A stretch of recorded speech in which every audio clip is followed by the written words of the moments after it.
Persoalan mendatangkan kebaikan. Saya berdoa firman Tuhan yang saya sampaikan ini bisa membangun iman kita semua. Saya mau tekankan dan ingin ingatkan kepada kita semua bahwa pencobaan itu bukan berasal dari Allah, tapi Tuhan mengizinkan pencobaan itu datang dalam hidup kita. Allah mengizinkan kita dicobai dalam batas kemampuan kita. Saya tunjukkan ayatnya. Yang pertama dalam Yakobus 1 ayat 13. Apabila seorang dicobai, janganlah ia berkata, pencobaan ini datang dari Allah. Sebab Allah tidak dapat dicobai oleh yang jahat dan ia sendiri tidak mencobai siapapun. Saya selalu yakin, mau pandemi corona, mau masalah apapun dalam hidup kita, Tuhan tidak dengan sengaja mendatangkannya dalam hidup kita. Pencobaan itu tidak pernah berasal dari Allah. Tuhan tidak pernah melakukan yang buruk dan jahat kepada kita, karena Tuhan itu mengasihi kita. Amin. Kalaupun Tuhan mengizinkan iblis mencobai kita, Tuhan memberikan perlindungan dan batas bahwa kita tidak akan dicobai melampaui kekuatan kita sebagai manusia. 1 Korintus 10 ayat 13. Pencobaan-pencobaan yang kamu alami ialah pencobaan-pencobaan biasa yang tidak melebihi kekuatan manusia. Sebab Allah setia dan karena itu Ia tidak akan membiarkan kamu dicobai melampaui kekuatanmu. Pada waktu kamu dicobai, Ia akan memberikan kepadamu jalan keluar sehingga kamu dapat menanggungnya. Saya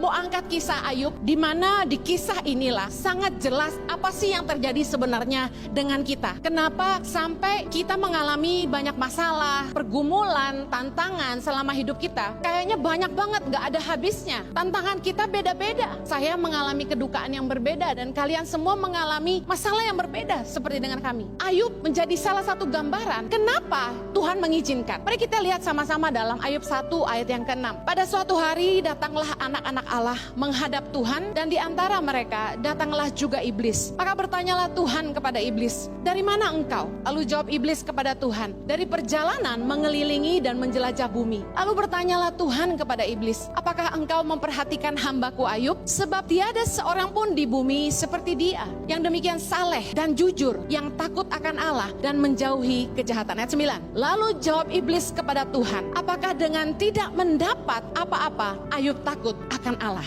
Nah, ini yang menjadi tantangan iblis kepada Tuhan. Apakah kalau tidak mendapat apa-apa Ayub takut akan Allah? Mari bertanya kepada dirimu, hari ini kalau doamu udah dijawab, apakah engkau takut akan Allah? Hari ini kalau engkau tidak mendapat apa-apa, apakah engkau akan tetap takut akan Allah? Saya percaya pencobaan itu diizinkan oleh Tuhan datang dalam hidup kita untuk menguji iman dan hati kita. Karena kadang-kadang kita bersyukur kalau kita diberikan apa yang kita mau. Tapi apakah kita tetap bersyukur ketika kita tidak memperoleh apa yang kita inginkan? Jomblo nggak laku-laku, masih bersyukur nggak? Ayub 1 ayat 10. Iblis bilang gini sama Tuhan, bukankah engkau yang membuat pagar sekeliling dia dan rumahnya serta segala yang dimilikinya? Apa yang dikerjakannya telah kau berkati dan apa yang dimilikinya makin bertambah di negeri itu. Ayat 11. Iblis nantang Tuhan, tetapi ulurkanlah tanganmu dan jamalah segala yang dipunyainya, ia pasti mengutuki engkau di hadapanmu. Bukankah kita sering begitu? Ayat 12. Maka firman Tuhan kepada iblis, segala yang dipunyainya, ini Tuhan yang ngomong, ada dalam kuasamu, hanya janganlah engkau mengulurkan tanganmu terhadap dirinya. Yakinlah Tuhan gak akan pernah membiarkan iblis mencobai kita melebihi batas kemampuan kita.